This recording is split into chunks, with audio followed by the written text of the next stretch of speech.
তাদের প্লেন যখন প্যাসিফিক মহাসাগরের উপর দিয়ে যাচ্ছিল আর সোজা গিয়ে আশ্রে পড়ে মহাসাগরের জলে। জ্যাকের সহকর্মীরা মারা যায় এবং জ্যাক একটি লাইফ বোটকে আঁকড়ে ধরে বেঁচে থাকার জন্য আপ্রাণ চেষ্টা করতে থাকে এবং কিছুক্ষণ পরেই জ্ঞান হারায়। এরপর যখন জ্যাকের জ্ঞান ফেরে জলে ভেসে আসে, যা সেই ডুবে যাওয়া প্লেনটির মধ্যে ছিল, কিন্তু সেই পার্সেলগুলোর মধ্যে কোনো খাবার দাবার ছিল না। এর মধ্যে হঠাৎ জ্যাক একটি শব্দ শুনতে পায়, অর্থাৎ আশেপাশে কোনো মানুষ বা জন্তু জানোয়ার থাকতে পারে, কিন্তু সেখানে গিয়ে কিছুই জ্যাকের নজরে পড়ে না। সে এই নারিকেল পড়া শব্দ শুনেছে। জ্যাক এবার সব নারিকেলগুলো অবশেষে বিনা অস্ত্রে সে একটি নারকেল ছিলে ফাটিয়ে ফেলে। তো পানি মানুষের খাবার অযোগ্য, বেঁচে থাকতে হলে জ্যাককে নারিকেলের জলই খেতে হবে এবং দেখে সেটা তাদের প্লেনের পাইলটের ডেড বডি। এরপর জ্যাক ওই পাইলটের দেহকে সসম্মানে কবর দেয়, কিন্তু বর্তমান পরিস্থিতির চাপে নিরুপায় হয়ে সেই পাইলটের পায়ের জুতো এবং একটি টর্চ লাইট তার নিজের ব্যবহার করার জন্য রেখে দেয়। এইভাবে মাসের পর মাস কেটে যায়, কিন্তু জ্যাককে উদ্ধার করার জন্য কেউ এই দ্বীপে আসে না। জ্যাকও একটু একটু করে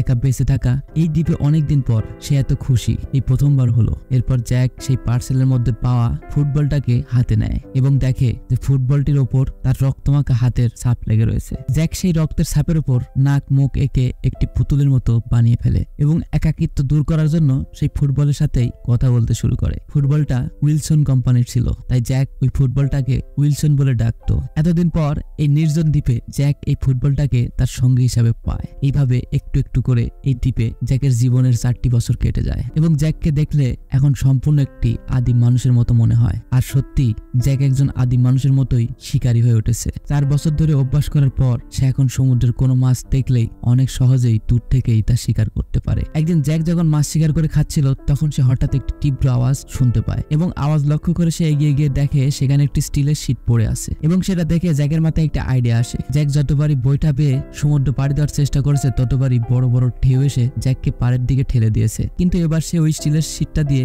পাল বানাবে এবং বিপরীত দিকে হাওয়া বইতে শুরু করলে সে সমুদ্রে পাড়ি দেবে। যেভাবে আগের দিনে পাল তোলা জাহাজ নিয়ে সমুদ্র পাড়ি দেওয়া হতো, জ্যাক এবার বড় বড় নারকেল গাছ দিয়ে একটি মজবুত ভেলা বানায় আর তাতে ওই স্টিলের শীটটি পালের মতো করে বেঁধে নেয় এবং হাওয়ার দিকে গতি বুঝে জ্যাক তার একমাত্র বন্ধু উইলসনকে নিয়ে এবং ফিডেক্স কোম্পানির কিছু পার্সেল নিয়ে সমুদ্রে পাড়ি দেয়। আর এবার জ্যাক ওই বড় বড় ঢেউগুলোকে অতিক্রম করতে সফল হয়। এরপর জ্যাক